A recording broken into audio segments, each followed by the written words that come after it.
नमस्ते नमस्कार जय हिंद साथियों। आप सभी का बहुत बहुत स्वागत है आपके अपने YouTube चैनल ज्ञानी बाबा में। मैं दुर्गेश सर आप लोगों के लिए फिर से एक बार लेकर आ गया हूँ क्लास 10th हिंदी का पार्ट 2 उसका ऑब्जेक्टिव यानी MCQ प्रश्न। तो आइए देखते हैं एक एक प्रश्न को बहुत ही अच्छे तरीके से ना। पाठ का नाम क्या है? भारत से हम क्या सीखे ना। हमारा जो प्रश्न है वो है कि प्रश्न क्या है? तो प्रश्न है हमारा कि भारत से हम क्या सीखे के रचनाकार कौन है ना। आपके सामने ऑप्शन है। ऑप्शन क्या है आपके सामने? तो ऑप्शन है ए विवेकानंद, बी में है ऑप्शन मैक्स मुलर, सी में है रविंद्रनाथ ठाकुर और डी ऑप्शन है दयानंद सरस्वती। तो इसका जो सही राइट आंसर हो जाएगा वो हो जाएगा Max Muller option number B. इसी प्रकार से देखते हैं अगले प्रश्न को। अगला प्रश्न क्या है? नृवंश विद्या का संबंध किससे है ना। नृवंश विद्या का जो संबंध है वो किससे है? आपके सामने ऑप्शन है ए वनस्पति विज्ञान से ना, ऑप्शन है बी प्राणी विज्ञान से, ऑप्शन सी में है मानव विज्ञान से और ऑप्शन डी में है अंतरिक्ष विज्ञान से। तो आपका सही जो आंसर हो जाएगा वो क्या हो जाएगा? ऑप्शन नंबर सी मानव विज्ञान से ना। आपका ऑप्शन सी क्या हो जाएगा? मानव विज्ञान से। आइए देखते हैं अगला प्रश्न। अगला प्रश्न क्या है? वारेन हेस्टिंग्स था ना, मतलब कि वारेन हेस्टिंग्स जो था वो क्या भारत का गवर्नर जनरल था? ऑप्शन ए में दिखाया गया है। ऑप्शन बी में क्या है? फारस का राजा था। सी में क्या है? महान दार्शनिक था। या डी में प्रसिद्ध समाज सुधारक था ना, सुधारक था। तो जो ऑप्शन है वारेन हेस्टिंग था वो हमारा ए ऑप्शन हो जाएगा। ये जो था भारत का क्या था? Governor general. ठीक है, तो आइए देखते हैं अगला प्रश्न। अगला प्रश्न जो है क्या है? अगला प्रश्न कि दारिश क्या है ना। दारिश क्या है? दारिश क्या है? ऑप्शन ए में है चांदी का प्राचीन कालीन सिक्का ना, ऑप्शन बी में क्या है? सोने का प्राचीन कालीन सिक्का, ऑप्शन सी में है दिया हुआ एक देवता, डी में क्या है? एक धार्मिक ग्रंथ ना। तो इसका जो ऑप्शन हो जाएगा वो हमारा ऑप्शन बी हो जाएगा इसका राइट आंसर, सोने का प्राचीन कालीन सिक्का। तो दारिश जो है उस सोने का प्राचीन कालीन सिक्का है। अच्छा आइए देखते हैं अगली प्रश्न 5। प्लेटो का संबंध किस देश से है ना।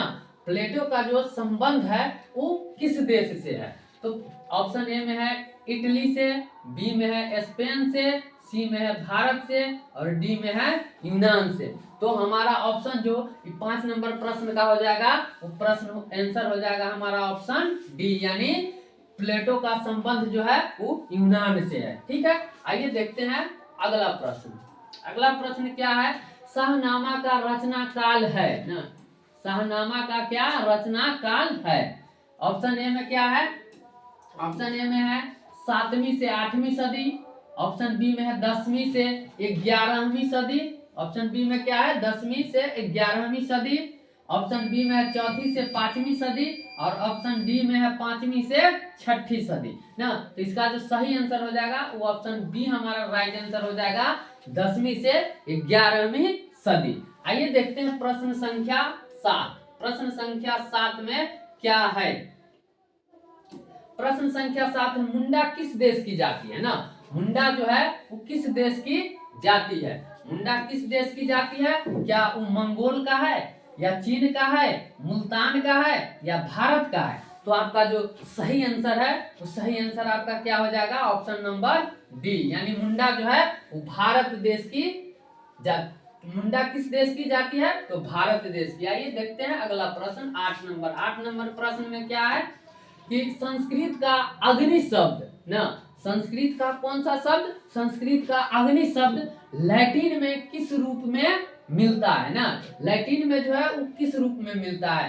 क्या एग्निस में मिलता है या आग्निस में मिलता है? सी ऑप्शन में इग्निस में मिलता है या ओग्निस में मिलता है। तो हमारा जो राइट आंसर हो जाएगा साथियों वो हमारा ऑप्शन सी हो जाएगा, इग्निस में मिलता है। ठीक है, आइए देखते हैं अगला प्रश्न। तो अगला प्रश्न क्या है? सर विलियम जोन्स ने भारत की यात्रा कब की थी? सर विलियम जोन्स ने भारत की यात्रा कब की थी? आपके सामने ऑप्शन क्या है? ए में 1957 में किए थे, या 1728 में किए थे, या 1790 में किए थे, या 1783 में किए थे। तो इसका जो सही आंसर हो जाएगा वो ऑप्शन डी हो जाएगा। 1783 ईस्वी में सर विलियम जोन्स ने भारत की यात्रा की थी। तो अगर वीडियो पसंद आता हो तो चैनल को जरूर सब्सक्राइब करें, वीडियो को लाइक करें और ज्यादा से ज्यादा शेयर करें। ठीक है, आइए देखते हैं प्रश्न संख्या 10। प्रश्न संख्या 10 में क्या है? भारत से हम क्या सीखे? पाठ में नए सिकंदर विशेषण किसके लिए प्रयुक्त हुआ है ना? भारत से हम क्या सीखे? पाठ में नए सिकंदर का जो विशेषण है वो किसके लिए प्रयुक्त हुआ है ना? क्या ऑप्शन ए में है भारत के वीरों के लिए, बी में है यूरोप के वीरों के लिए, सी में है युवा अंग्रेज अधिकारियों के लिए, या ऑप्शन डी में है इनमें से कोई नहीं? तो हमारा जो राइट आंसर हो जाएगा वो ऑप्शन नंबर सी हो जाएगा। क्या है? युवा अंग्रेज अधिकारियों के लिए। आइए देखते हैं अगला प्रश्न। अगला प्रश्न क्या है? अगला प्रश्न 11 नंबर है ना। प्रश्न मानव का अर्थ है। प्रश्न मानव का अर्थ है ना। ऑप्शन ए में है लघु मानव, ऑप्शन बी में है महामानव ना, ऑप्शन सी में है प्राचीन मानव और डी में है निर्धन मानव। तो हमारा ऑप्शन जो सी हो जाएगा इसका राइट आंसर क्या हो जाएगा? प्राचीन मानव। आइए देखते हैं अगला प्रश्न। अगला प्रश्न है हरकस थे ना। हरकस थे 12 नंबर प्रश्न है ना। ऑप्शन ए में क्या? वनस्पति वैज्ञानिक, ऑप्शन बी में है भूगर्भ शास्त्री, सी में है प्राणी विज्ञान और डी में है पुरातत्वविद ना। तो हमारा जो हरकस थे वो क्या थे? वनस्पति वैज्ञानिक। तो ऑप्शन ए जो हो जाएगा हमारा राइट आंसर हो जाएगा। आइए देखते हैं नेक्स्ट प्रश्न ना। मैक्स मुलर का जन्म कब हुआ ना? बहुत ही अच्छा प्रश्न है, एकदम इस बार लग रहा है कि जैसे ही प्रश्न पूछा जाएगा आपके बोर्ड एग्जाम में। तो इसको ध्यान से देखिए, मैक्स मुलर का जन्म कब हुआ? क्या 6 सितंबर 1823 को हुआ? क्या 6 अक्टूबर 1823 को हुआ? क्या 6 नवंबर 1823 ईस्वी को हुआ?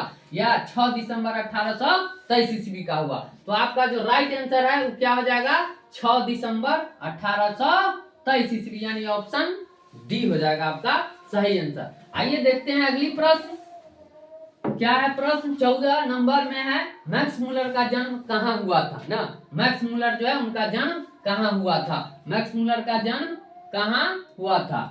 क्या रत्ना पार्क नेपाल में हुआ था, डेसाउ जर्मनी में हुआ था, सी वाशिंगटन अमेरिका में हुआ था, या दिल्ली भारत में हुआ था? तो आपका जो सही आंसर है मैक्स मुलर का जो जन्म हुआ था वो डेसाउ जर्मनी में हुआ था। तो हमारा ऑप्शन बी जो हो जाएगा सही आंसर। आइए देखते हैं प्रश्न संख्या 15 क्या है? मैक्स मुलर के पिता का क्या नाम था ना। प्रश्न संख्या जो 15 है वो क्या है? मैक्स मुलर के पिता का क्या नाम था? क्या ऑप्शन ए में दिया हुआ है विल्हेल्म मुलर, या हेस्टिंग्स मुलर, जॉनसन मुलर, पीटर मुलर? तो हमारा ऑप्शन ए जो हो जाएगा वो सही आंसर हो जाएगा विल्हेल्म मुलर। ठीक है, आइए देखते हैं अगला प्रश्न संख्या 16। मैक्स मुलर को वेदांतियों का वेदांती किसने कहा ना। प्रश्न संख्या 16 में क्या है कि मैक्स मुलर को वेदांतियों का वेदांती किसने कहा? क्या ऑप्शन ए में स्वामी सहजानंद, ऑप्शन बी में स्वामी बालवचार्य, ऑप्शन सी में स्वामी विवेकानंद, ऑप्शन डी में है स्वामी दयानंद? तो हमारा जो सही आंसर हो जाएगा वो सही आंसर क्या हो जाएगा? स्वामी विवेकानंद। आइए प्रश्न संख्या आप देखते हैं 17। 17 में क्या है? कालिदास रचित मेघदूतम का पदानुवाद किसने किया ना। क्या ऑप्शन ए में है रविंद्रनाथ ठाकुर, ऑप्शन बी में है स्वामी विठल नाथ, कुछ टाइपिंग मिस्टेक है, विठल नाथ, सी में है कालिदास और डी में है मैक्स मुलर? तो हमारा जो सही आंसर हो जाएगा वो क्या हो जाएगा? मैक्स मुलर। हमारा सही आंसर क्या हो जाएगा? मैक्स मुलर। ठीक है, आइए देखते हैं अगला प्रश्न। प्रश्न संख्या 18 में क्या है? किसे वाराणसी के पास सोने के सिक्कों से भरा एक घड़ा मिला था ना। किसे वाराणसी के पास सोने के सिक्के से भरा एक घड़ा मिला था? आपके सामने ऑप्शन है ए वारेन हेस्टिंग्स, बी है विल्हेल्म मुलर, सी है फ्रेडरिक मैक्स मुलर और डी ऑप्शन में इनमें से कोई नहीं। तो आपका जो सही आंसर हो जाएगा वो क्या हो जाएगा? ऑप्शन ए हो जाएगा वारेन हेस्टिंग्स। आइए प्रश्न संख्या 19 देखते हैं। 19 में क्या है, प्रश्न में कौन प्राचीनतम भाषा है ना, प्राचीनतम भाषा कौन है, क्या वो हिंदी है या मराठी है या संस्कृत है या उर्दू है ना। तो आपका जो सही आंसर है वो क्या हो जाएगा, सबसे प्राचीनतम भाषा जो है वो संस्कृत है। इस प्रकार से 19 का जो आंसर हो जाएगा वो ऑप्शन सी होगा। आइए देखते हैं 20वां नंबर प्रश्न और आज का ये आखिरी प्रश्न।